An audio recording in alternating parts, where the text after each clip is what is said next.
Europe centrale, il y a 38 000 ans. Un homme est mort. Il n'est pas des nôtres.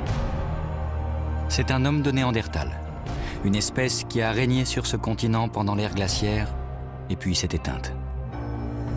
Mais pourquoi les Néandertaliens ont-ils disparu? Nous connaissons le suspect numéro 1. C'est nous.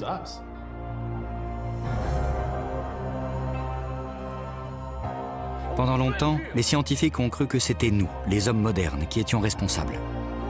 Nous étions plus intelligents qu'eux et les Néandertaliens n'ont pas résisté à la concurrence.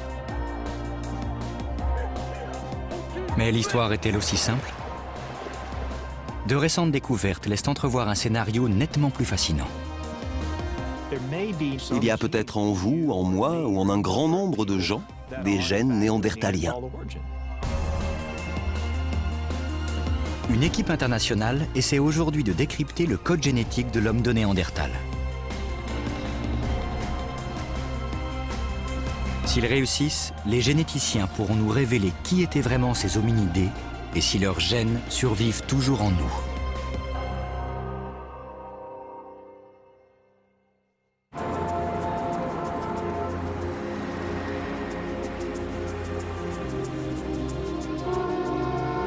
Il y a actuellement 6 milliards d'êtres humains sur Terre. Et tous appartiennent à une seule et même espèce, l'Homo sapiens. Ça n'a pas toujours été le cas. Pendant la majeure partie de notre histoire, nous avons partagé la planète avec d'autres hominidés. Que leur est-il arrivé? La plus connue de ces espèces est celle de nos plus proches cousins, les hommes de Néandertal. Et pourtant, on sait très peu de choses sur elles. Ils étaient plus robustes, plus forts et plus endurants que les hommes modernes. Et pendant 200 000 ans, à l'ère glaciaire, ils ont régné seuls sur tout un continent.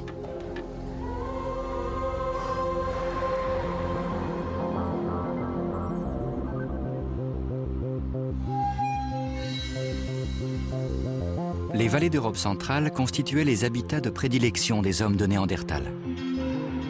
Ils s'installaient dans des grottes de calcaire comme celle de Vindia, dans le nord de la Croatie, un abri néandertalien typique. Je viens ici depuis 33 ans. Et à chaque fois, je me dis que je vais rencontrer des hommes de Néandertal. Je sens leur présence, leur odeur. C'était un abri parfait pour eux. Il y a une source non loin, et ils pouvaient se reposer et vivre ici pendant des périodes prolongées. Beaucoup d'éléments indiquent qu'ils ont vécu dans cet endroit pendant des dizaines et même des milliers d'années. Jakov Radowsik a participé aux fouilles de la grotte de Vindia dans les années 1970 et au début des années 1980. Les archéologues ont mis au jour des milliers d'ossements, surtout des restes d'animaux, mais également des os d'hommes de Néandertal. Certains de ces ossements étaient faciles à identifier. Quand un os est entier, on peut aisément déterminer s'il s'agit de celui d'un ours des cavernes, d'un animal quelconque ou de celui d'un homme. Mais certains fragments sont plus durs à reconnaître. Celui-ci, par exemple, on l'a baptisé Vindia 80 ou V80. Il n'a rien de particulier. Ça pourrait être un os d'ours ou d'être humain. La seule façon de prouver qu'il s'agit de celui d'un homme de Néandertal, c'est d'analyser son ADN.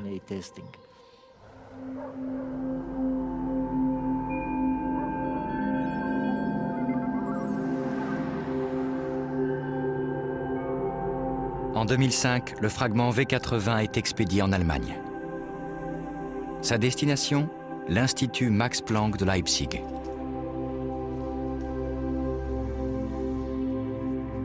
Ici, depuis quelques années, une équipe de généticiens étudie l'ADN de l'homme de Néandertal.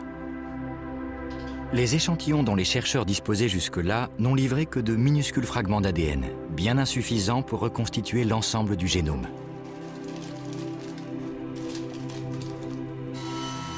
Puis, V80 est arrivé. L'anthropologue Johannes Krause prélève un échantillon au cœur de l'os, là où il a été le mieux préservé. Il le mélange ensuite à du dissolvant qui absorbe la moindre trace éventuelle d'ADN. les résultats obtenus sont surprenants. En comparant ce prélèvement au précédent, Johannes Krause parvient à confirmer que V80 était bien l'os d'un homme de Néandertal. Et ce n'est pas tout. Ce fragment d'os de jambe contient 10 fois plus d'ADN que tous ceux analysés par le passé. On ignore les raisons qui ont permis la préservation de l'ADN de ce Néandertalien. Est-ce la constitution de l'homme lui-même, les circonstances de sa mort, ou les conditions qui règnent dans la grotte? Une certitude, V80 est la meilleure source d'ADN d'hommes de Néandertal au monde. La plupart des ossements ne contiennent pas assez d'ADN ou ils sont trop contaminés, ce qui les rend inutilisables. Par chance, le fragment de la grotte de Vindhya contient de l'ADN d'excellente qualité. Nous sommes très optimistes. Nous devrions réussir à le décrypter. Pourquoi de tels efforts? Qu'est-ce que l'ADN de l'homme de Néandertal peut bien nous révéler? Les scientifiques espèrent en apprendre plus sur la biologie humaine et du même coup élucider un des grands mystères de notre évolution.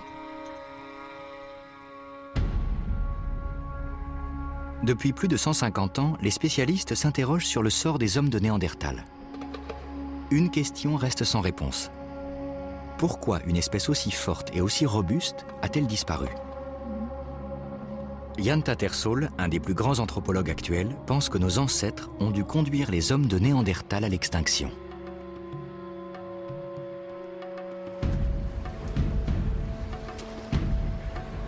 L'Homo sapiens, l'homme moderne, s'est développé en Afrique. Il a mis le pied en Europe il y a seulement quelques 40 000 ans. Et dès lors, cela n'était plus qu'une question de temps avant qu'il rencontre les habitants de ce continent.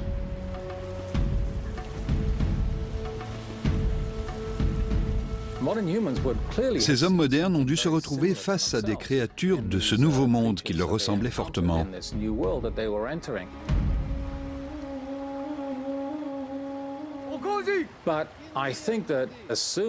Je crois que dès qu'ils ont été en contact, ils ont aussi compris qu'ils avaient affaire à des individus différents.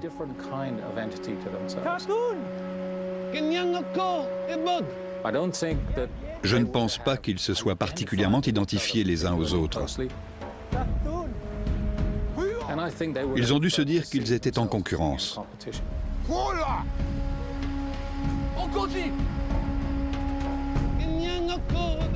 De tels face-à-face ont dû se produire à travers toute l'Europe.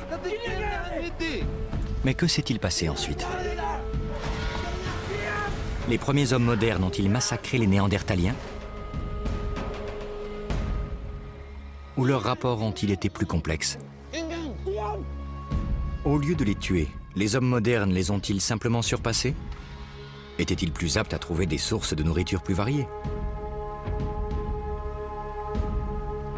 Quoi qu'il en soit, les hommes modernes, nos ancêtres, se sont imposés. Aujourd'hui, nous savons qui domine la planète, puisque les hommes de Néandertal ont disparu. Mais pour l'anthropologue John Hawkes, cette version de l'histoire est trop simpliste. D'après lui, les hommes modernes ne sont pas si différents que cela des Néandertaliens.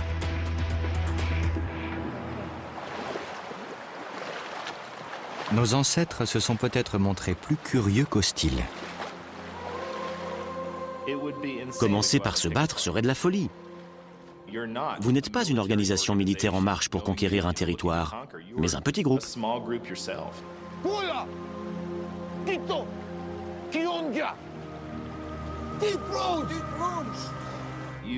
Donc, vous devez trouver un moyen de cohabiter avec les gens du coin, et ce faisant dans une certaine mesure, vous apprenez auprès d'eux, tout comme eux apprennent auprès de vous.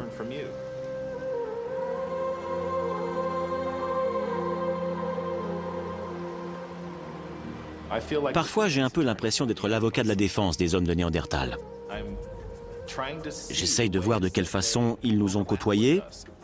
J'essaye d'ajouter de la complexité à leur histoire, parce que tout ce qui se déroule à l'échelle d'un continent sur plusieurs milliers d'années est forcément compliqué. Jusqu'où ce rapprochement est-il allé? Au lieu de faire la guerre, peut-être ont-ils fait l'amour. Peut-être les deux espèces ont-elles échangé leurs gènes.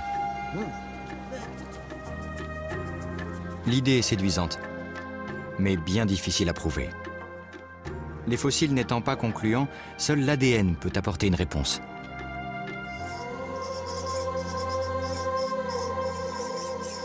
Mais même lorsque les scientifiques peuvent extraire suffisamment de matériel génétique d'un os comme V80, décrypter son code est à la fois long et complexe.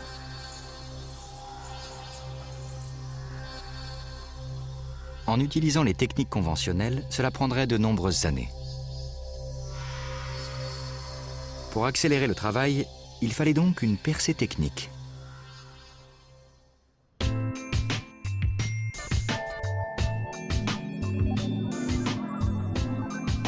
Bienvenue chez un inventeur et homme d'affaires spécialisé dans la biotechnologie, Jonathan Rothberg. Il a fait bâtir une version moderne d'un cercle de pierre inspiré de Stonehenge. Il s'agit d'une horloge astronomique qui indique précisément la date de naissance de son fils, une date encore plus importante pour lui que pour la plupart des parents. Son fils Noah est né en juillet 1999. À la suite de complications, le nourrisson est conduit aux urgences. C'est le premier événement d'une longue chaîne qui va conduire au séquençage de l'ADN de l'homme de Néandertal. Mon fils ne respirait pas. Il était tout bleu et je me suis dit, si on lisait son génome, est-ce qu'on saurait quel médicament lui administrer? Est-ce que je pourrais cesser de m'inquiéter? Cette même nuit, je suis tombé sur un magazine d'informatique où se trouvait la photo d'une nouvelle puce. Dessus, il y avait 10 millions de transistors. Et là, ça a fait tilt dans ma tête. En transférant le séquençage sur une puce, on pourrait le miniaturiser. C'était ce qu'avaient fait ces informaticiens. Mon fils s'est rétabli. J'ai pris un congé paternité et j'ai consacré les 2 semaines suivantes à transférer le séquençage sur une puce. Pour révolutionner le séquençage, Jonathan Rothberg doit trouver un moyen de transformer les éléments de l'ADN en signaux numériques lisibles par un ordinateur. Il trouve son inspiration dans un souvenir d'enfance. Je me suis souvenu que quand j'étais gamin, je regardais des insectes qui transformaient des données biologiques en quelque chose de plus numérique. Ça peut paraître dingue, mais j'ai pensé aux lucioles. Nous les avons tous vus clignoter par une froide soirée ou une chaude soirée d'été. À l'aide d'enzymes de lucioles, j'ai mis au point en quelques semaines un système capable de prendre chaque lettre composant l'ADN et de la transformer en signal lumineux.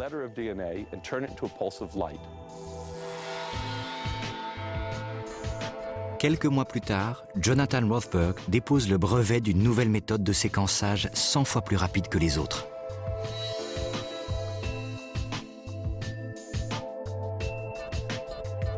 Pour exploiter tout le potentiel de cette technologie nouvelle, sa société conclut un partenariat avec l'Institut Max Planck. L'objectif, relever un des plus grands défis de la génétique, le séquençage de l'ADN de l'homme de Néandertal.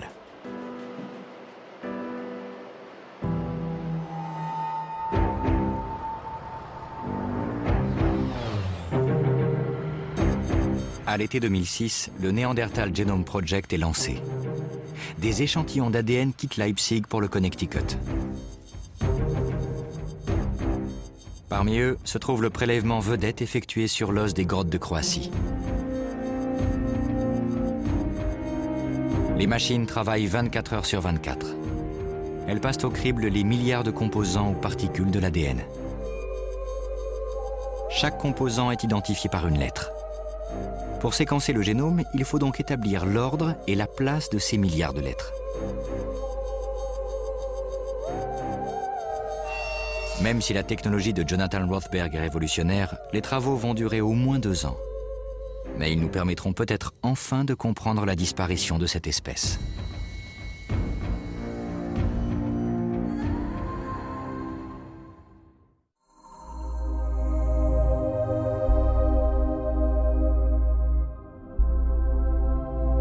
Les premiers ossements d'hommes de Néandertal ont été exhumés ici, dans la vallée de Néander, en Allemagne. Par un jour de 1856, des ouvriers procèdent à des dynamitages dans une carrière de calcaire.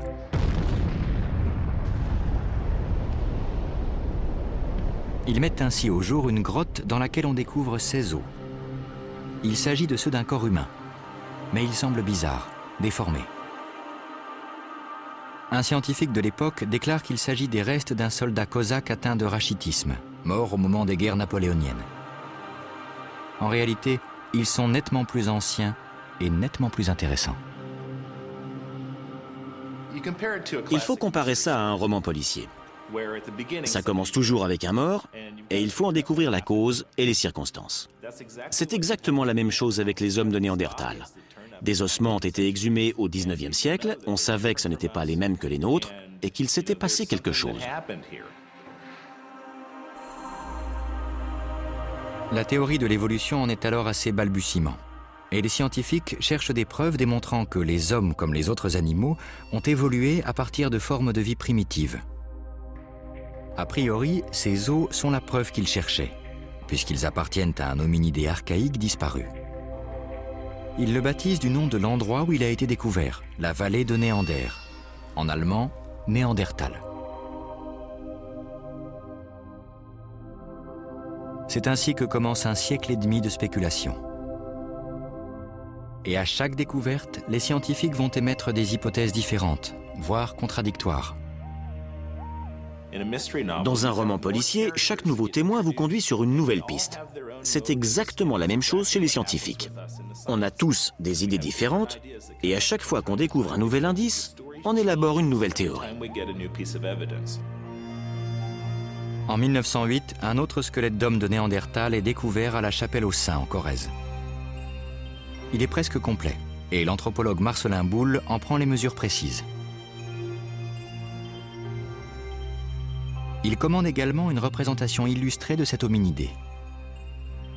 Le résultat tient plus du grand singe que de l'homme. Avec ses allures de gorille, il ne se tient pas droit, il a les genoux fléchis et la tête étirée vers l'avant. On n'a pas deux occasions de faire une première impression. Et la première impression qu'on a de Néandertal, c'est malheureusement celle de Marcelin Boule. Il l'a décrit courbé, semblable à un grand singe, stupide. Bref, il était tout ce qu'un intellectuel moderne du début du XXe siècle n'avait aucune envie d'être.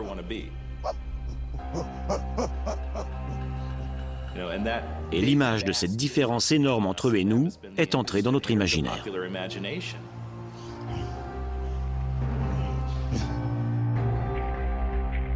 Au cours du siècle écoulé depuis les recherches de Marcelin Boule, les archéologues ont exhumé les ossements de plus de 400 néandertaliens. Et ils racontent une histoire bien différente. De toute évidence, Marcelin Boule s'est trompé. Les hommes de Néandertal se tenaient droit et marchaient de la même manière que vous et moi. Mais ils étaient plus trapus, plus petits et avec un torse puissant qui était apparemment le résultat d'une adaptation au froid. Dans un climat froid, un corps trapu et imposant isole les organes vitaux. Et des membres courts réduisent la surface totale du corps, ce qui permet de conserver la chaleur. Le nez épaté de l'homme de Néandertal était certainement lui aussi une adaptation au climat. Il réchauffait l'air froid avant qu'il entre dans les poumons. Mais ce qui différencie vraiment l'homme de Néandertal, c'est sa force. Ses os étaient plus épais et plus robustes que les nôtres. Et il était taillé comme un culturiste actuel. D'après les marques laissées par les muscles, il était très costaud. Ce n'est pas le genre de gars qu'on aurait aimé croiser le soir au détour d'une ruelle sombre. Chose étrange pour un peuple aussi fort, une grande partie des os d'hommes de Néandertal portent des traces de traumatisme sur le crâne, le cou, les épaules, les bras et les jambes.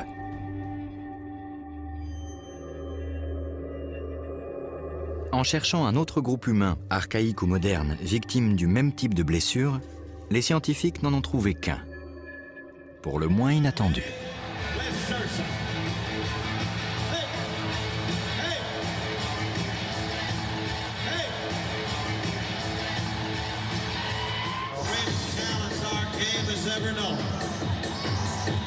Comment se fait-il que les Néandertaliens européens de l'ère glaciaire aient souffert des mêmes blessures que les cow-boys d'aujourd'hui? John Hawkes pense avoir la réponse à cette question. À l'instar des cow-boys, ces hominidés étaient souvent au contact de grands animaux. Ils chassaient du gros gibier, des bisons, des rhinocéros, des cerfs, mais leurs pieux n'étaient pas conçus pour être projetés. Les chasseurs devaient empaler leur proie, ce qui n'était pas sans risque. Imaginez leur mode de chasse. Ils ont des pieux et ils s'approchent des animaux pour les embrocher. Ils agissent en groupe parce qu'on ne peut pas chasser seul de cette manière. Ils risquent d'être très grièvement blessés à chaque sortie.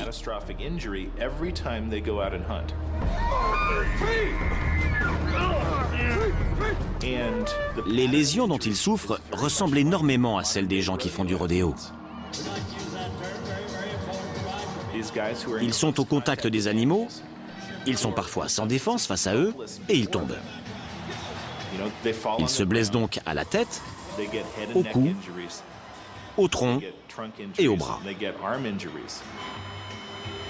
Ce sont exactement les blessures qu'on observe.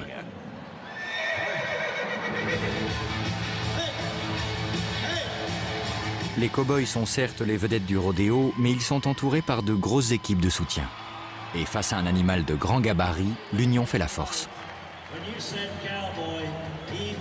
C'était tout aussi vrai chez l'homme de Néandertal. Chaque concurrent est assisté par 5 ou 6 équipiers chargés de sa sécurité. Ces gars-là, que l'on appelle les stockmen, maintiennent l'animal à distance une fois le cow-boy désarçonné. Les Néandertaliens constituaient sûrement un groupe avec autant d'individus qui travaillaient en équipe pour assurer leur sécurité. Sinon, la chasse aurait été encore plus dangereuse.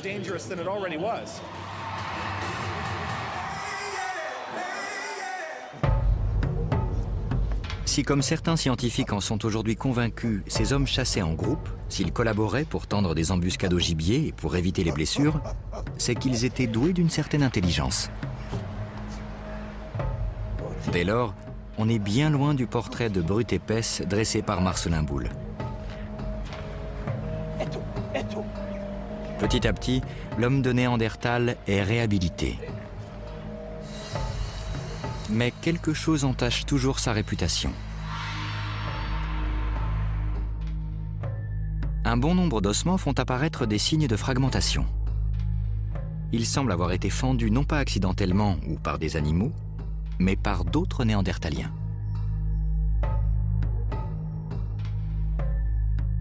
Ce tibia est un exemple intéressant de fragmentation parce qu'il est couvert de traces de coups.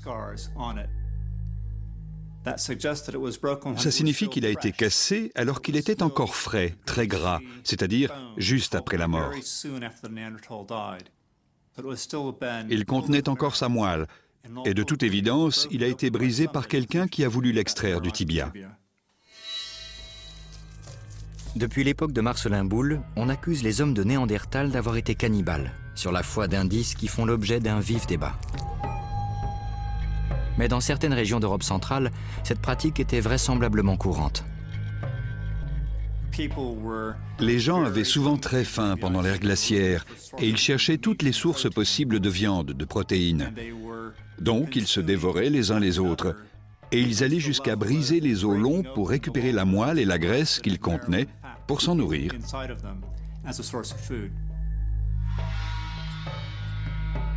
Si les hommes de Néandertal étaient cannibales, Marcelin Boule n'avait peut-être pas tout à fait tort.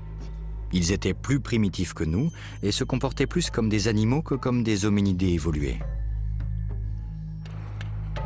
Mais les preuves archéologiques corroborent-elles cette théorie? Quel était le niveau d'intelligence des Néandertaliens comparé à celui des hommes modernes? Nous ne le saurons jamais avec certitude. Le cerveau ne se fossilisant pas, nous n'en retrouverons jamais aucun pour l'examiner. En revanche, des crânes ont été analysés sous tous les angles. La première chose qui frappe quand on observe un crâne de Néandertalien, ce sont les arcades sourcilières très proéminentes, L'aspect massif du visage et l'ouverture nasale très importante. De profil, on constate aussi que la boîte crânienne est aplatie et très allongée. Ces différences sont flagrantes lorsqu'on compare ce crâne à celui d'un des premiers Européens modernes, l'homme de Cro-Magnon, dont la boîte crânienne est haute et arrondie. Les structures du visage sont nettement moins prononcées et il n'y a pour ainsi dire pas d'arcade sourcilière. Pendant longtemps, on a cru que cette boîte crânienne écrasée contenait un cerveau de petite taille. En fait, c'est tout le contraire. Le cerveau de l'homme de Néandertal était plus gros que le nôtre d'environ 10%. La taille moyenne du cerveau d'un néandertalien était de 1500 cm3. La taille moyenne chez un homme moderne est de 1350 cm3. Donc le cliché selon lequel l'homme de Néandertal était stupide n'est pas exact. Cela signifie-t-il pour autant qu'il avait le même type d'intelligence ou le même type de capacité cognitive que nous? Ça, c'est une autre question. Pour certains anthropologues, même si l'homme de Néandertal disposait d'un cerveau de grande taille, cela ne signifie pas qu'il était doué de pensée symbolique, c'est-à-dire capable de pensée abstraite. Je ne dis pas que les Néandertaliens n'étaient pas malins. Je crois qu'ils étaient aussi intuitivement intelligents qu'un organisme peut l'être. En revanche, je ne pense pas que les preuves montrent qu'ils avaient une pensée symbolique à notre manière, ni à celle des hommes modernes qui ont investi leur territoire. Presque partout où les hommes modernes ont vécu, ils ont laissé des traces d'un esprit créatif et capable de symbolisme. Ils décoraient leur environnement, ils se maquillaient le visage avec des produits minéraux, ils fabriquaient des bijoux avec des dents d'animaux et ils posaient leurs empreintes sur les parois de leurs grottes. Pendant longtemps, on a cru que les hommes de Néandertal ne faisaient rien de tout cela.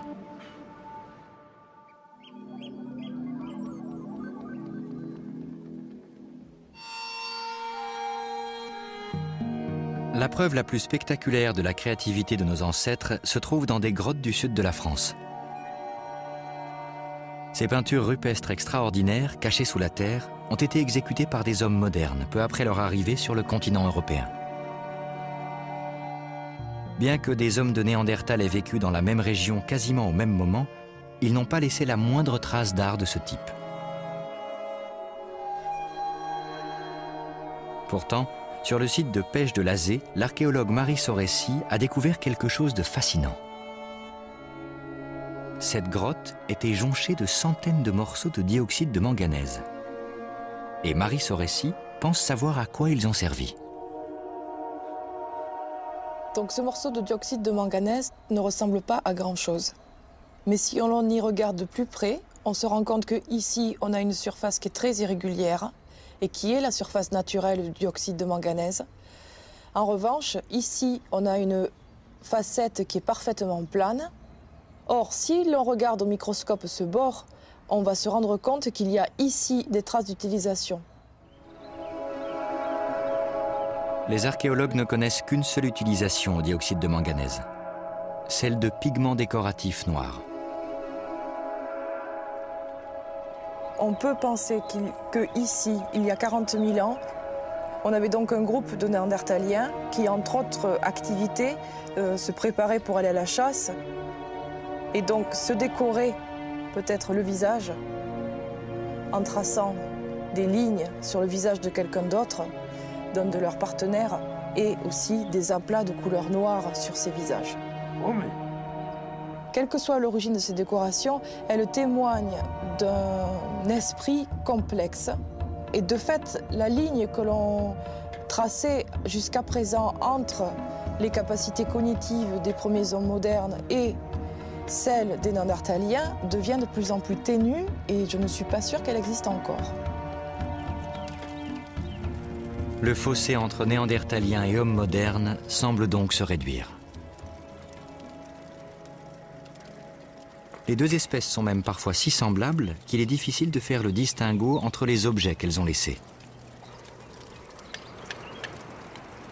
Au niveau de la fabrication des outils de pierre, les hommes de Néandertal n'avaient rien à envier aux hommes modernes. c'est un des outils de pierre que nous avons retrouvé ici, dans cette entrée de grotte. Il s'agit d'un biface. Ces bifaces étaient utilisés par les Néandertaliens pour une variété d'activités très large. Ils ont pu les utiliser aussi bien pour de la boucherie, parce qu'on a ici une pointe qui permet de couper la viande et de pénétrer dans la viande. Mettons un biface entre les mains d'un boucher d'aujourd'hui. Que vaut-il par rapport à un couteau d'acier? Alors quand je fais ça avec un couteau, c'est la partie que j'aime le moins. C'est la partie la plus difficile, je suppose que ça va être pareil.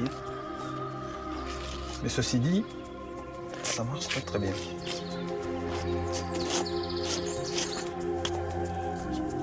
Le biface est une petite merveille, le produit d'un long entraînement, d'un grand savoir-faire et de beaucoup de travail.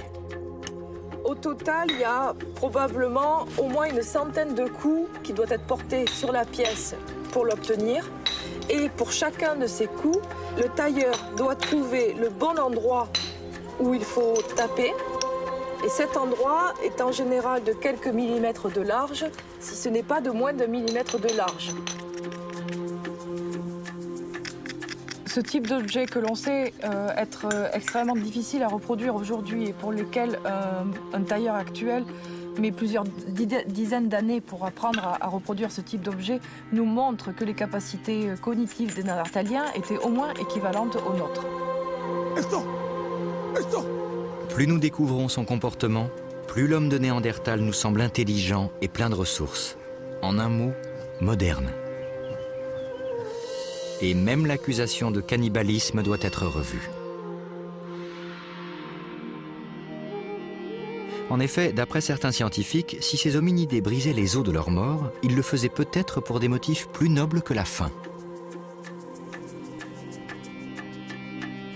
Ce crâne est très intéressant parce que plusieurs entailles strient le front de manière très régulière sur une zone où il n'y a quasiment pas de viande à découper. Il se pourrait donc que cette tête ait été taillée dans le cadre de sa préparation en vue d'un éventuel rituel funéraire. C'est peut-être l'indication d'un comportement symbolique très moderne de la part des Néandertaliens. Tout élément indiquant de possibles rites funéraires est capital.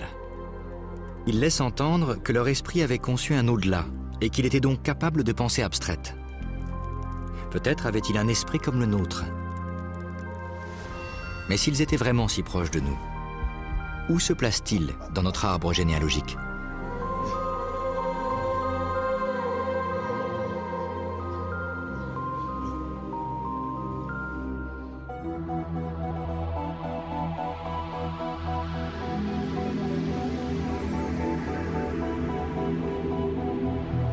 Les scientifiques estiment que les hommes de Néandertal se sont éteints il y a environ 28 000 ans. Mais s'ils n'avaient pas disparu, s'ils vivaient encore aujourd'hui, que penserions-nous d'eux? C'est la question qu'ont posée à la fin des années 1950 des spécialistes américains de l'évolution qui trouvaient qu'on diabolisait l'homme de Néandertal depuis trop longtemps. Il était comme nous, dirent-ils. Faites-lui prendre un bain, donnez-lui des vêtements modernes et il passera inaperçu dans le métro de New York. Dans les années 1950 et 1960, on assiste à un grand mouvement antiraciste. Les gens essayent de montrer que les races humaines ne sont pas vraiment différentes les unes des autres. Quand on songe à l'immense diversité qu'il y a entre les aborigènes d'Australie, les Africains et les Européens, on peut se dire que les Néandertaliens n'étaient pas plus différents.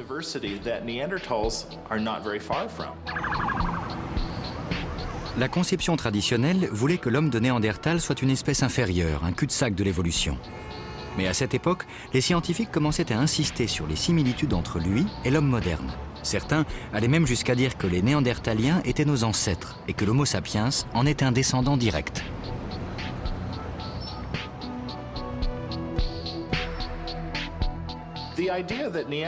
Se dire que l'homme de Néandertal a contribué à notre diversité et que nous ne sommes qu'une seule grande famille humaine, ce n'est pas rien. Au cours des années 1980, ça a été le modèle dominant, jusqu'à l'apparition de la théorie d'Ève. Cette théorie est apparue en 1987 avec le séquençage de l'ADN mitochondrial. L'ADN, qui est présent dans le noyau de presque toutes les cellules humaines, est la combinaison des gènes de nos deux parents. Mais l'ADN mitochondrial, qui se trouve à l'extérieur du noyau, n'est transmis que par la mère, ce qui signifie qu'on peut l'utiliser pour déterminer la filiation des individus. Après avoir analysé l'ADN mitochondrial d'un échantillon de population, les chercheurs ont affirmé avoir retracé l'ascendance de notre espèce jusqu'à une source unique. Une femme qui aurait vécu en Afrique il y a 200 000 ans. Ils l'ont baptisée Ève, une façon d'indiquer qu'elle était notre mère à tous. La grande surprise de ces résultats, c'était que nous provenions d'un groupe relativement restreint d'individus venus d'Afrique, dont tous les habitants de la planète sont les descendants, mais en plus que nous étions relativement jeunes. Il y a 40 000 ans, nous avons commencé à émigrer depuis l'Afrique pour conquérir le monde.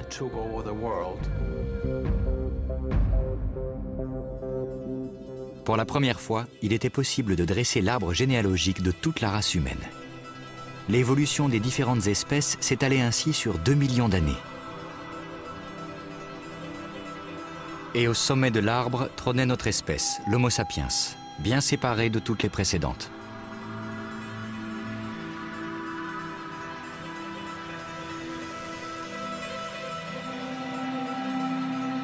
Cette preuve génétique venait étayer une nouvelle théorie de l'évolution de l'humanité, appelée Out of Africa.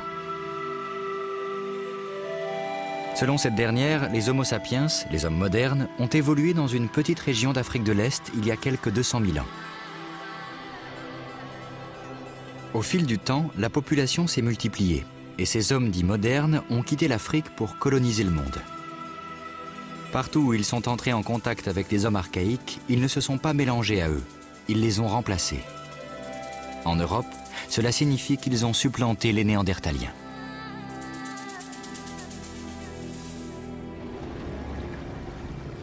Toujours en vertu de cette théorie, les hommes modernes sont arrivés en Europe il y a environ 40 000 ans et ont progressivement colonisé le continent. Même si cela a pris du temps, environ 12 000 ans, les hommes modernes, qui étaient intrinsèquement supérieurs, ont appris à survivre. Les Néandertaliens, eux, ont disparu.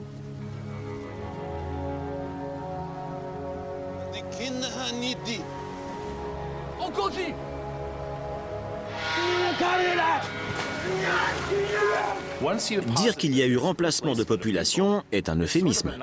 C'est une manière détournée de dire que ceux qui étaient là en premier ont été annihilés. On les efface de l'arbre généalogique des peuples.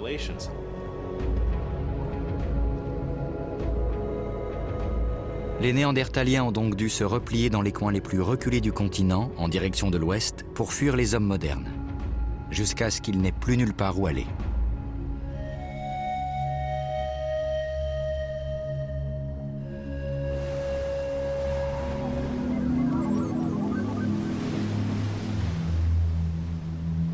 Certaines enclaves les plus anciennes d'hommes de Néandertal se situent sur la côte du Portugal.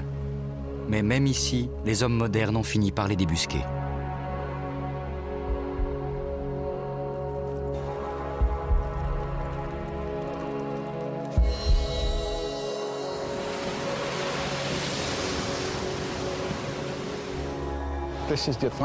C'est l'Atlantique. Une fois ici, vous ne pouvez plus aller nulle part. C'est la fin du monde d'un point de vue européen. Et tout de suite après leur arrivée dans cet endroit, les Néandertaliens disparaissent.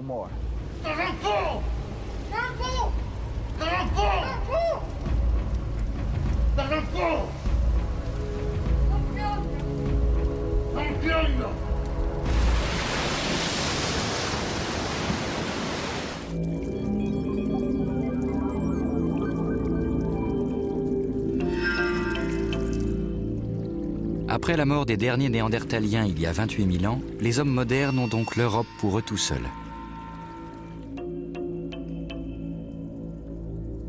Ils vivent dans des abris rocheux, comme ici à Lagarvelio, à un peu moins de 25 km de la côte atlantique. Ce site a été découvert tout à fait par hasard lorsqu'un agriculteur a décidé d'ouvrir un chemin au bulldozer à travers ces terres. Le bulldozer a terrassé tout ce périmètre. Après, il a commencé à s'attaquer à la paroi du fond de l'abri. Si vous regardez là-haut, vous distinguez bien les entailles laissées par l'engin.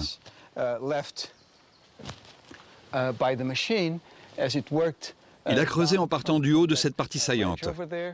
En descendant, il a raclé le rocher en plusieurs endroits.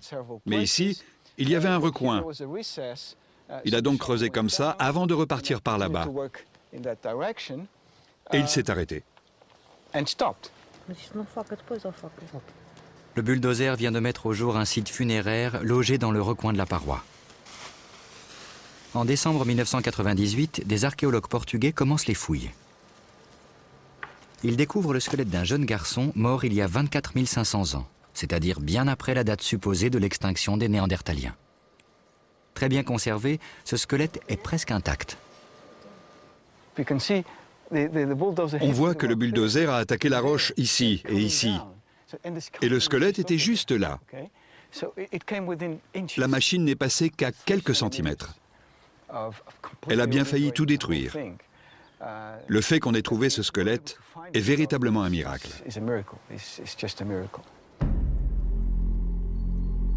Très vite, les archéologues constatent que ce garçon a été enterré avec certaines précautions. Son corps a été enroulé dans des peaux d'animaux qui ont ensuite été couvertes d'ocre rouge, un pigment très utilisé par les premiers hommes modernes.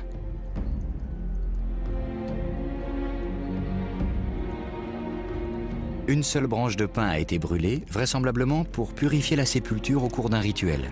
Et on a retrouvé des offrandes funéraires au milieu des ossements. Ont-elles été déposées à l'attention des esprits? C'était un rituel funéraire. Et c'est la première preuve d'une cérémonie de ce genre pour un enfant de cette époque.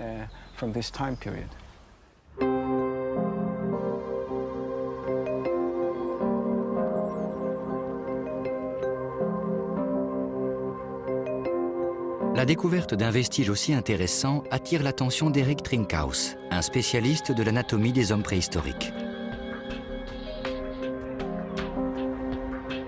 Il décide d'étudier les ossements.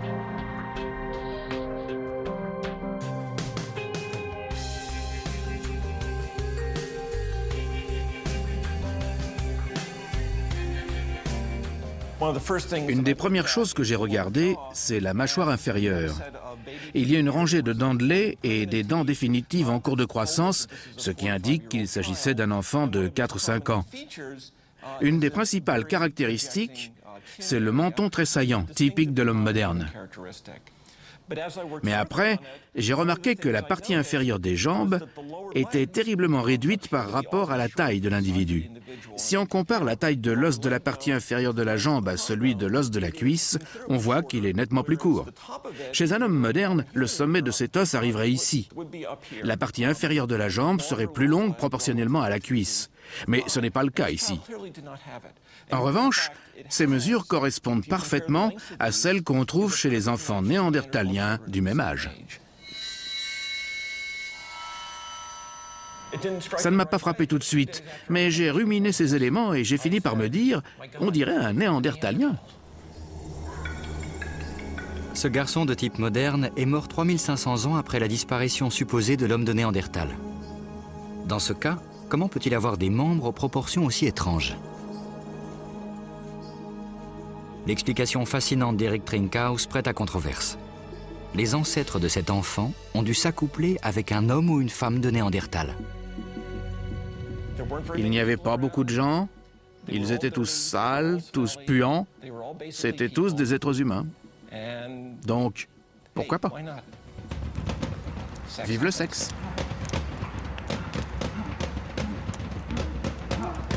C'est la première preuve indiquant que les Homo sapiens et les hommes de Néandertal se seraient accouplés pour donner naissance à des enfants hybrides.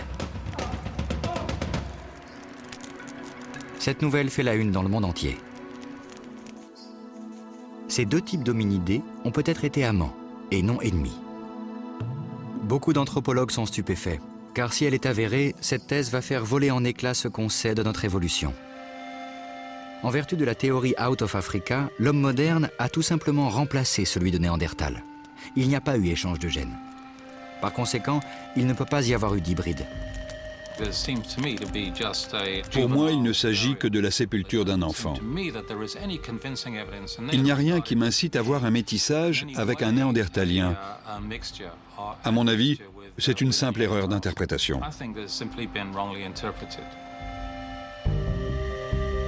Fervent partisan de la théorie Out of Africa, Jan Tattersall a publié un article qui réfute la thèse de l'hybridation. De quoi aurait l'air un hybride néandertal-homme moderne? Je n'en ai aucune idée. Mais rien de convaincant qui y ressemblerait n'a été découvert à ce jour. Je fais ce métier depuis 35 ans. J'ai analysé beaucoup d'ossements et quand on découvre une chose à laquelle on ne s'attend pas, c'est là que ça devient intéressant, parce qu'on a un problème à résoudre.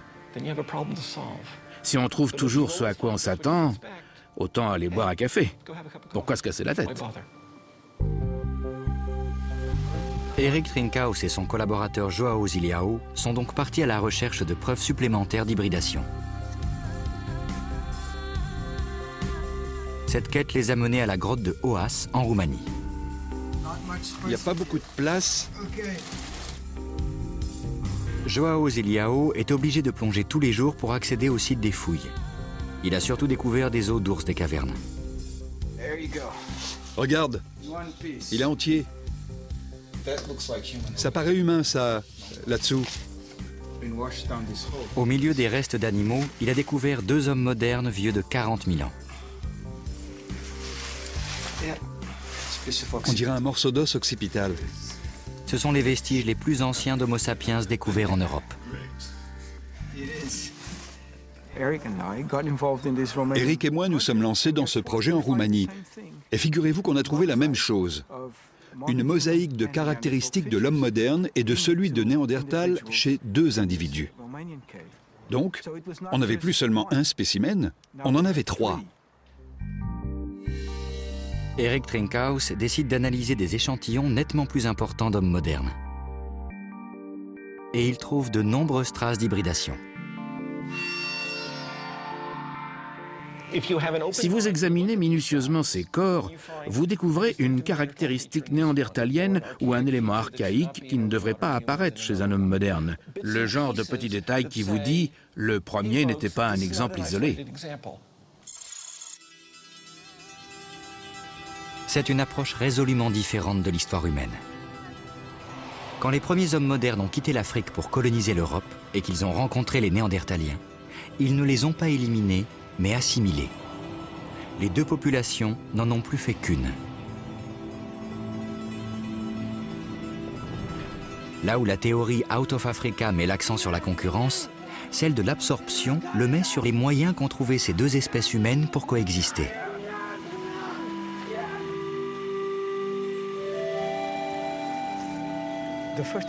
D'abord, il faut garder à l'esprit que les Néandertaliens ignoraient qu'ils étaient des Néandertaliens et que les hommes modernes ignoraient qu'ils étaient des hommes modernes.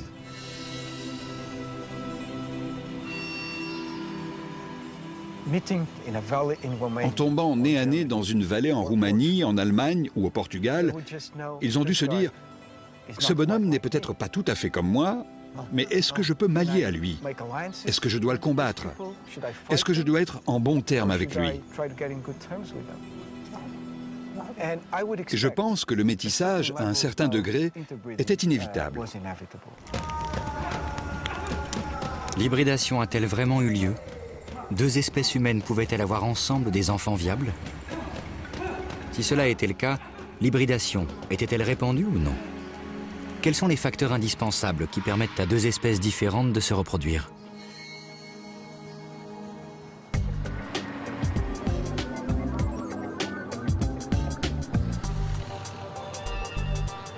La réponse se trouve peut-être ici, au sein de cette colonie de babouins.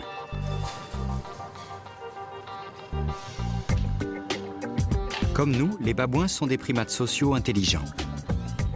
Il en existe de multiples espèces. Au Southwest National Primate Research Center, on trouve principalement des babouins d'Oguera, de la savane africaine. Mais il y a aussi quelques hamadryas, des babouins du désert reconnaissables à leur visage rose et à leur crinière blanche. Lorsqu'elles sont mises en contact, ces deux espèces essaient aussitôt de s'accoupler. Mais quel est le résultat? Les chercheurs connaissent l'arbre généalogique de chaque petit et ils ont démontré que ces deux espèces peuvent facilement mettre au monde des hybrides viables et sains. Voici un de nos mâles hybrides. Vous voyez, il a du rose sur le visage. Mais la couleur n'est pas aussi soutenue que chez les babouins de pure race. L'anthropologue Trenton Holliday découvre un babouin hybride. Les poils autour du visage ressemblent à ceux d'un hamadryas. Les implications d'une telle découverte sont évidentes. Si ces deux espèces peuvent s'accoupler, les hommes modernes et ceux de Néandertal ont peut-être fait de même. Certains scientifiques pensent que deux espèces de mammifères qui ont évolué séparément pendant moins de 2 millions d'années peuvent s'accoupler.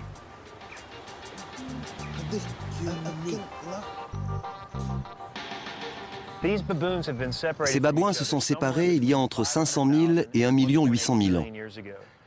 L'homme moderne et celui de Néandertal ont dû s'éloigner l'un de l'autre entre moins 200 000 et moins 750 000 ans, c'est-à-dire dans une fourchette bien plus réduite. Donc, si ces babouins peuvent s'accoupler et avoir une progéniture, forcément, les Néandertaliens et les hommes modernes ont dû se reproduire, donner naissance à des enfants viables et fertiles qui ont ensuite eux-mêmes pu se reproduire. Si les hommes modernes et ceux de Néandertal se sont reproduits, peut-on deviner quelle allure avaient leurs descendants? Il est impossible de répondre avec certitude à cette question, car l'hybridation est toujours un phénomène imprévisible. Prenons l'exemple des babouins. Parfois, les petits sont plus grands que leurs parents, parfois non. Parfois, ils ont une peau très rose, parfois plus grise. Ce qui est sûr, c'est que l'hybridation fait ressortir des caractéristiques qui ne seraient pas apparues chez les parents. Il a dû en être de même avec les hommes modernes et ceux de Néandertal. En s'accouplant, ils ont dû faire apparaître des caractéristiques qui n'existaient pas encore. Et parfois, ces nouvelles combinaisons étaient avantageuses.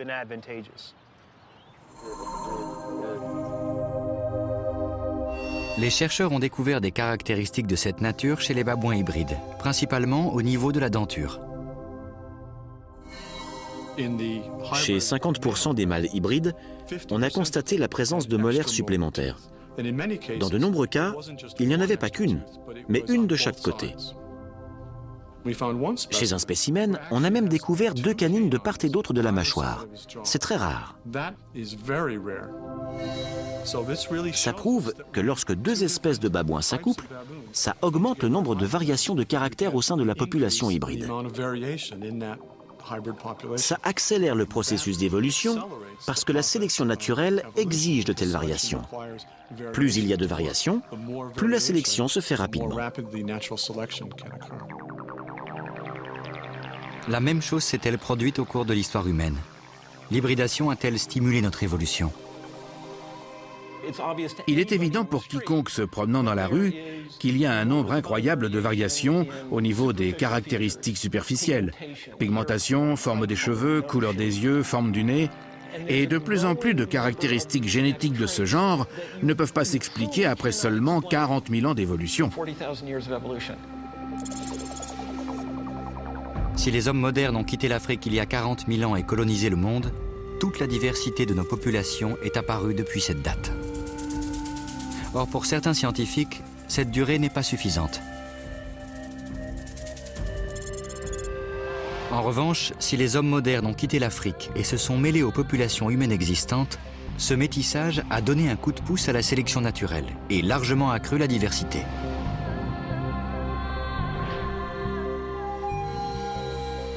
Mais ce n'est encore qu'une théorie. Et certains scientifiques ne cachent pas leur scepticisme.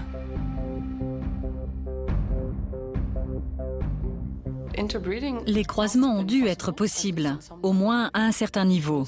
Des espèces de primates proches l'une de l'autre se croisent parfois. Donc je ne vois pas pourquoi ça ne serait pas arrivé aux Néandertaliens et aux hommes modernes. Mais nous n'en avons pas la preuve pour l'instant. Les partisans de l'hybridation pensent au contraire que ces preuves ont tout simplement disparu. En cas de métissage d'espèces proches l'une de l'autre, les conséquences les plus visibles se situent au niveau des tissus mous. Elles vont de changements infimes du fonctionnement de certains organes aux connexions neuronales, en passant par la structure cellulaire. Autant de modifications invisibles sur des fossiles. Mais on peut aussi les chercher ailleurs, dans l'ADN. Ce que beaucoup de gens espéraient, c'était qu'on trouve quelque chose susceptible de régler la question. Ce quelque chose, c'est la génétique. C'est une science qui repose sur des éléments non contestables. On ne peut pas remettre en cause une séquence d'ADN. En quelques décennies, les généticiens ont réussi à séquencer des quantités infimes d'ADN mitochondrial tirées d'ossements d'hommes de Néandertal. Mais pour trouver la preuve d'une hybridation, il faut séquencer l'ensemble du génome, c'est-à-dire toutes les particules d'ADN d'une cellule. Et c'est plus facile à dire qu'à faire.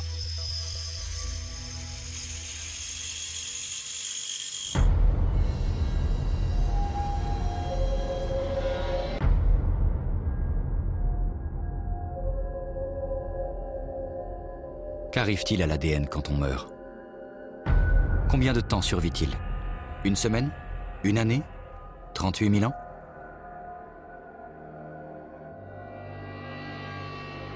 C'est ce qu'on cherche à savoir ici. Il y a 200 cadavres éparpillés dans ces bois. Tous ont été donnés par l'Université du Tennessee au nom de la recherche, afin que les médecins légistes puissent comprendre très exactement ce qui arrive à un corps humain après son décès.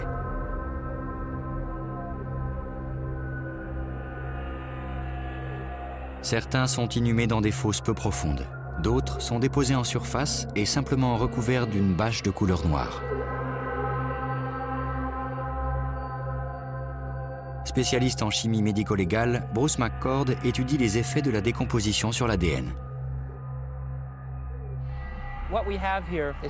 Voici un corps qui a été livré aux éléments pendant quelque temps. Les tissus ont disparu et il ne reste plus que ses os. Dans ce squelette, l'ADN est encore présent, mais on a découvert qu'avec la pluie et l'exposition à l'air, les cellules sont détruites et les bactéries décomposent le cadavre.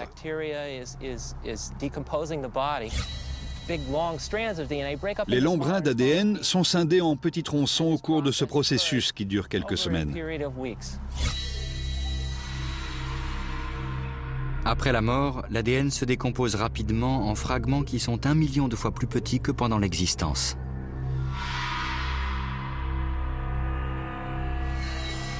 Ensuite, la décomposition se ralentit et l'ADN peut survivre sous forme fragmentaire pendant des milliers d'années, pour peu que les conditions soient propices.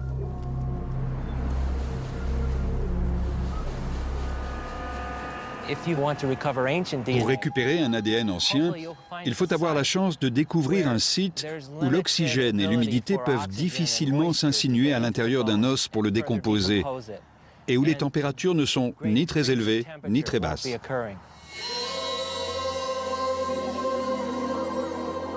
Voilà qui nous ramène à la grotte croate de Vindia.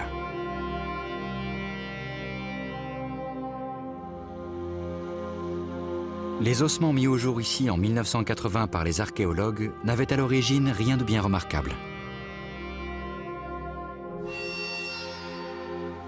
Mais il s'est avéré que le fragment V80 recelait plus d'ADN exploitable que n'importe quel os de néandertalien jamais analysé.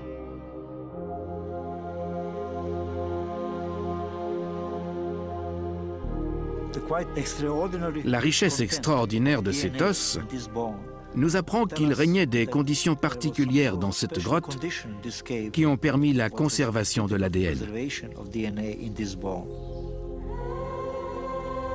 La température était-elle correcte? L'humidité? La terre?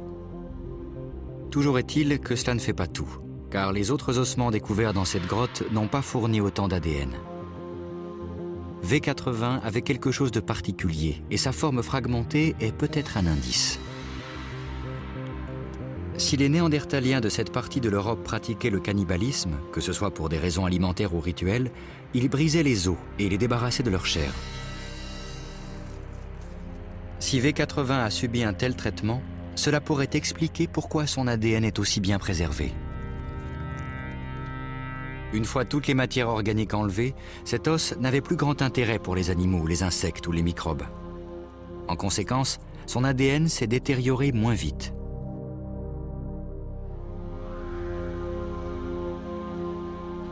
Il y a des centaines et des centaines d'ossements de néandertaliens.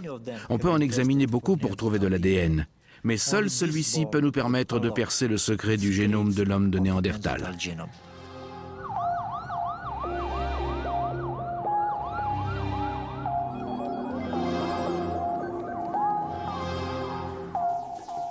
Mais avant d'utiliser V80 dans le cadre du Neanderthal Genome Project, les chercheurs de l'Institut Max Planck doivent s'assurer que cet ADN n'a pas été contaminé par le matériel génétique d'une autre créature.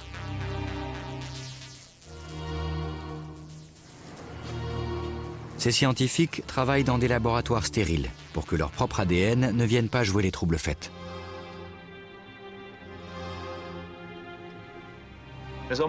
Il est presque impossible de faire la différence du point de vue de l'ADN entre un homme de Néandertal et un homme moderne.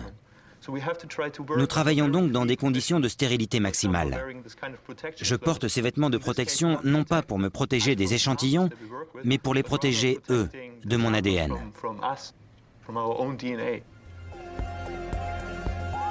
Malgré ces précautions, presque tous les échantillons ont déjà été contaminés par des années passées entre les mains des archéologues et des conservateurs de musées. Mais par un coup de chance incroyable, V80 a d'abord été classé parmi les ossements d'animaux. En conséquence, il a été mis sous clé et ignoré pendant une vingtaine d'années. Presque personne ne l'a donc touché. Au début du Neanderthal Genome Project, les chercheurs espéraient trouver d'autres restes aussi riches en ADN. Mais après 2 ans de recherche et l'analyse de plus de 70 ossements, ils n'ont rien trouvé d'équivalent à V80.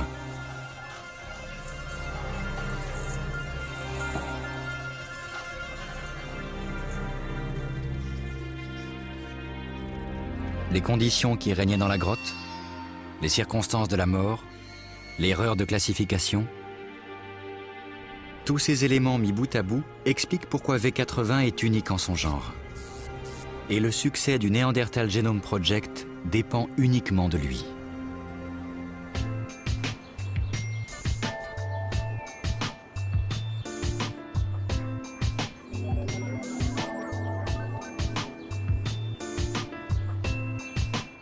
Le cœur du projet se situe dans la campagne du Connecticut.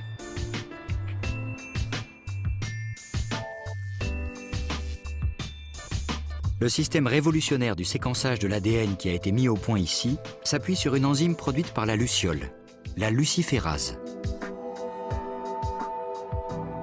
Une fois placée dans une machine de séquençage, la luciférase réagit au contact de différentes substances chimiques. Chaque réaction produit alors un signal lumineux minuscule. Chacun d'eux se rapporte à une lettre du code génétique. Une caméra les enregistre pour constituer petit à petit une image composite de l'ensemble du génome.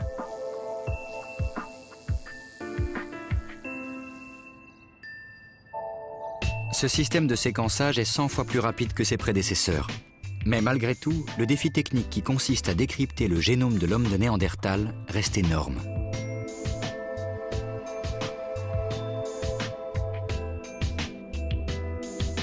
Notre échantillon vedette, l'os croate V80, est relativement propre. Mais il a forcément été en contact avec l'ADN de microbes, d'insectes et de celui de ses découvreurs. Pour dénicher les gènes néandertaliens, il va donc falloir faire le tri entre tous ces éléments étrangers.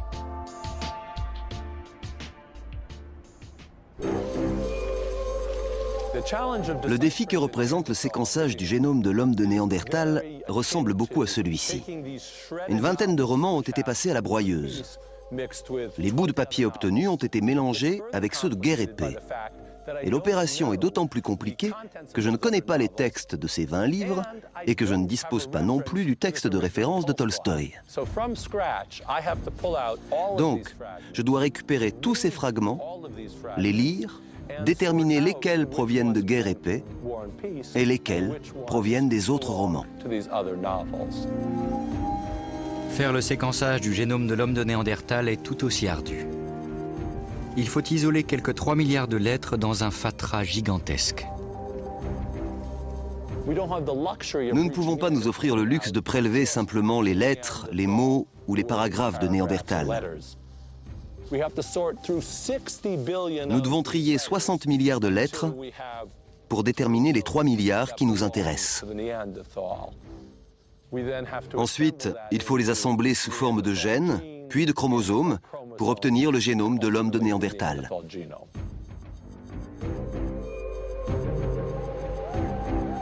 S'ils réussissent, les scientifiques pourront nous dire en quoi les Néandertaliens se différenciaient de nous et en quoi ils nous ressemblaient. Et apparemment, ils nous ressemblaient sur un point très important.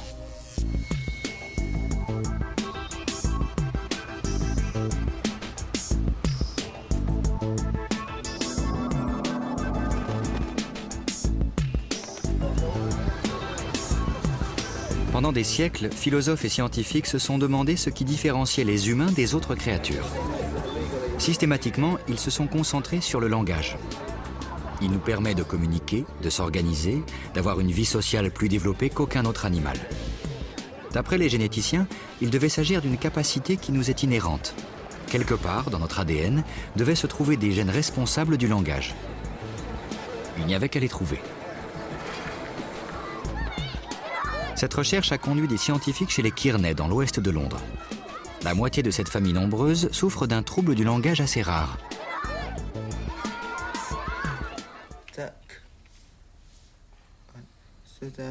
Les Kearney ont du mal à articuler et commettent des erreurs grammaticales simples. De toute évidence, il s'agit d'un trouble d'ordre génétique transmis de génération en génération. En 2001, les généticiens ont trouvé le gène défectueux. Ils l'ont baptisé FOXP2. Chez les membres de la famille Kearney, il ne fonctionne pas normalement et altère leur capacité à parler.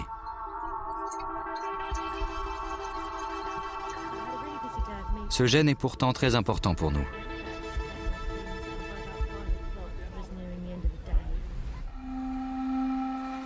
D'après les scientifiques, la version humaine de FOXP2 est apparue il y a environ 200 000 ans, presque au moment où l'homme moderne, l'Homo sapiens, est apparu en Afrique de l'Est. Particulièrement besoin de parler.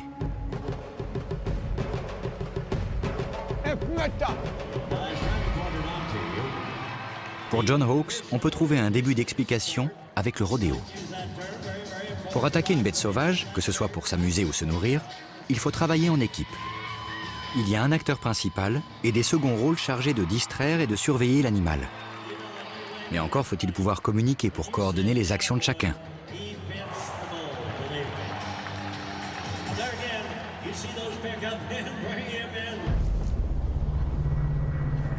Comme les hommes de Néandertal utilisaient leurs pieux pour atteindre leur gibier, ils devaient s'approcher au plus près et courir le risque de blessures graves. La seule façon de chasser en minimisant le danger consistait donc à chasser à plusieurs en se parlant pour coordonner les attaques.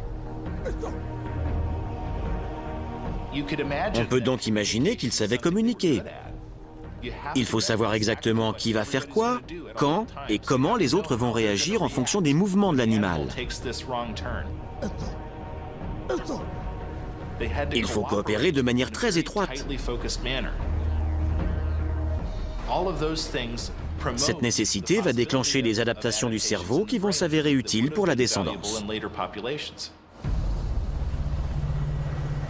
À l'inverse, les hommes modernes venus de la savane africaine lançaient leurs projectiles avec une grande précision. Par conséquent, ils pouvaient chasser sans s'approcher du gibier et éviter ainsi les blessures. Cela signifie peut-être aussi qu'ils étaient plus solitaires, qu'ils chassaient seuls ou à deux et qu'ils n'avaient donc pas autant besoin de communiquer.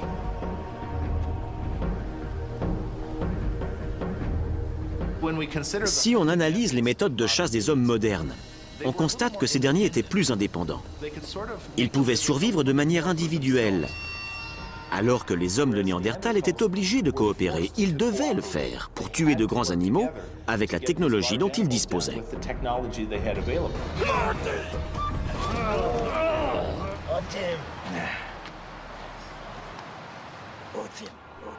Et ce n'est pas tout. Le langage n'est peut-être pas la seule chose dont nous ayons hérité des Néandertaliens.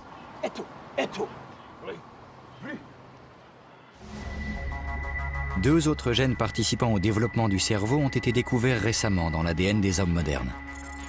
Et tous deux semblent avoir une origine néandertalienne.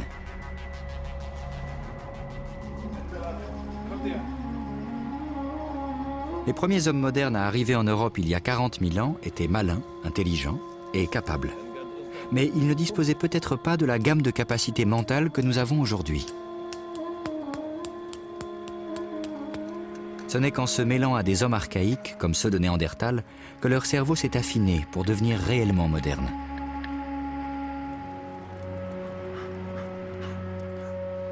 Imaginons les hommes modernes quittant l'Afrique. Se disséminant, ils ont dû entrer en contact avec d'autres peuplades humaines et s'en inspirer. Parce que tout ce qui rend plus intelligent apporte un avantage.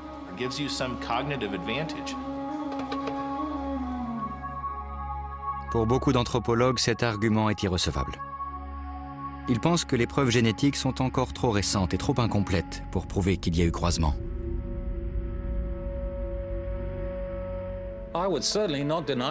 Je ne dis pas qu'il n'y a pas eu batifolage. Mais ce qui de toute évidence n'a pas eu lieu, c'est un échange de gènes à grande échelle. Il n'y a peut-être pas qu'une seule et unique réponse. Le métissage a peut-être été plus commun dans certaines régions d'Europe que dans d'autres. Mais le fait qu'on en ait trouvé si peu de traces génétiques jusqu'ici indique qu'il était très rare.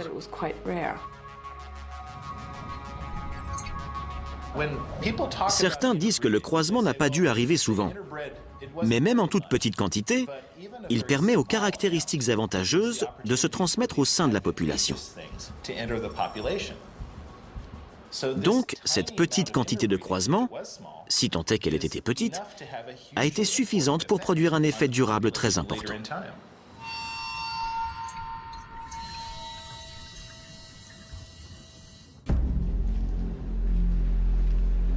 Peut-être pouvons-nous trouver des exemples similaires dans l'histoire récente. Il y a 100 ans, le photographe Edward Curtis s'est lancé dans un travail de titan pour immortaliser la vie des Indiens d'Amérique du Nord. Il pensait qu'il s'agissait d'une race en voie d'extinction, incapable de résister à la puissance des nouveaux arrivants qui déferlaient sur leur territoire. Au cours d'une bonne partie de ces 100 dernières années, les scientifiques ont pensé la même chose des hommes de Néandertal. Comme les Amérindiens, ils auraient été balayés par une force supérieure. Les Néandertaliens prospéraient, les hommes modernes sont arrivés, les Néandertaliens ont disparu et les hommes modernes sont toujours là. Mais il semble aujourd'hui que cette histoire soit plus complexe. Quand deux espèces humaines entrent en contact, une fusion est toujours envisageable. C'est ce qui est arrivé avec les Amérindiens. Par choix ou par contrainte, ils ont vu leurs gènes incorporés à ceux des colons blancs et se répandre à travers toute la population américaine.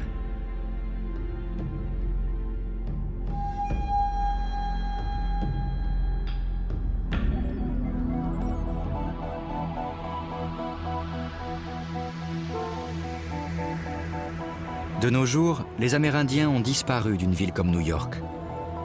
Mais leurs gènes ont survécu et ils se transmettent toujours d'une génération à l'autre.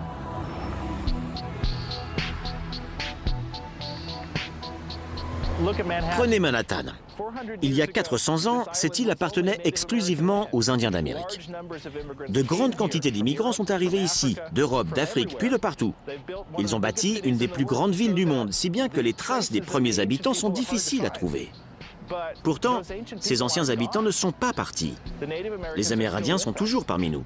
Les gènes sont encore là, mêlés à ceux de ces gens venus du monde entier. Quand je pense aux Néandertaliens, c'est à ce type d'interaction que je songe, à quelque chose de complexe, qui a eu lieu en Europe à une autre époque, mais qui est passé par le métissage. C'est naturel, humain, c'est ce que font les hommes quand ils entrent en contact. Ils sont tantôt méchants, tantôt gentils, tantôt ils commercent, tantôt ils s'entretuent, mais ils s'accouplent toujours. Pour moi, ça n'a pas été différent avec Néandertal.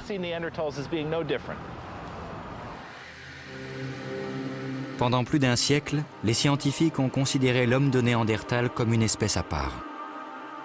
Une espèce qui aurait disparu sans laisser la moindre trace génétique chez l'homme moderne qui lui a succédé.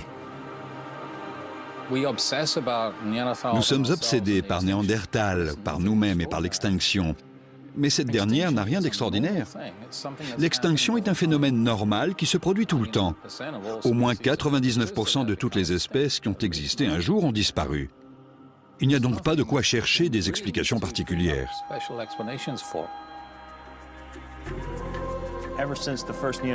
Depuis sa première exhumation, l'homme de Néandertal a été considéré comme un cul-de-sac de l'évolution. Par conséquent, admettre que nous sommes porteurs de gènes néandertaliens dégoûte certaines personnes.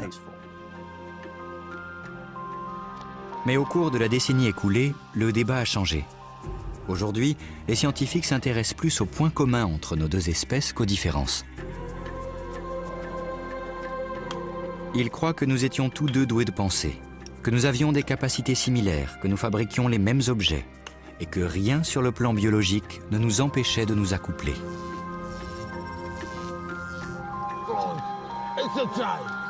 Une nouvelle version de l'histoire humaine se dessine, dans laquelle Néandertaliens et hommes modernes ne sont plus des rivaux, mais des partenaires sexuels potentiels.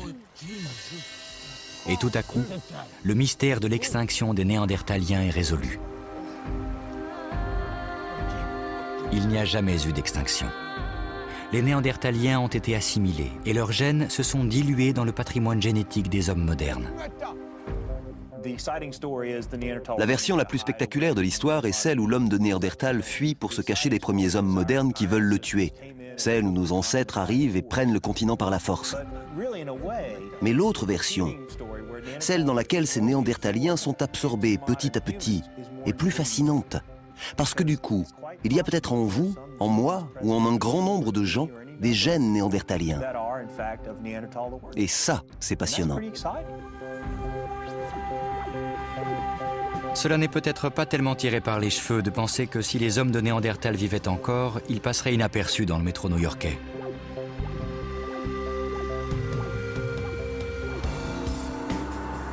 Aujourd'hui, de plus en plus de scientifiques sont convaincus qu'ils sont encore bel et bien là. Ou plus précisément, que leurs gènes sont là. Qu'ils se sont frayés un passage jusque dans notre patrimoine génétique et qu'ils influent sur l'évolution de notre espèce. Les gènes néandertaliens sont toujours en nous. Il y en a sûrement un peu en chacun. Ils ont aidé ceux qui les ont reçus à avoir une plus grande descendance. Ils ont donc contribué à l'histoire de l'humanité et ils font partie de ce qui fait de nous des êtres humains.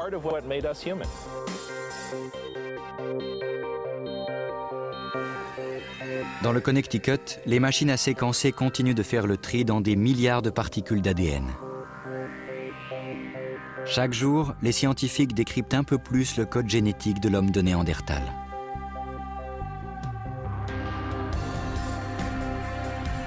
S'ils arrivent un jour à connaître son génome, ils pourront le comparer dans son intégralité à celui de l'homme moderne et déterminer une bonne fois pour toutes si oui ou non il y a eu échange de gènes entre eux et nous.